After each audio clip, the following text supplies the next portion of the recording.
এবার হাদিস শুনেন, রাসূলুল্লাহ সাল্লাল্লাহু আলাইহি সাল্লাম বলেন, এই হাদিসটাই আমি শুরুতে পড়ছি, লা ইয়াকুনু ফি উম্মতি, আমার উম্মত, ফি উম্মতি, আমার উম্মতের মধ্যে শেষ জামানায় তিনটা বড় আযাব আসবে। এক, খাসফুন, মাটি সহ ওদেরকে ধসাইয়া দেওয়া হবে। দুই, কাসফুন, পাথরের বৃষ্টি বর্ষণ হবে। তিন, মাসখুন, চেহারা বিকৃত করে দেওয়া হবে। সাহাবারা জিজ্ঞেস করছে, কিলা ইয়া রাসূলুল্লাহ মাতা, হে নবী কখন সেটা হবে? আল্লাহর নবী বলছেন, তিরমিজি শরীফের হাদিস, এটা আরব দেশীয় কিতাব, আরব দেশীয়।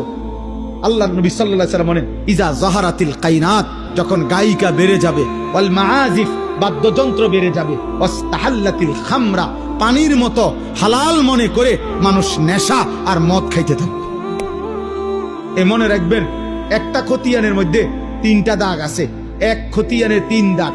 এই তিন দাগ হলো নারী, মানে জিনা, ব্যভিচার, মদ জুয়া আর গান বান।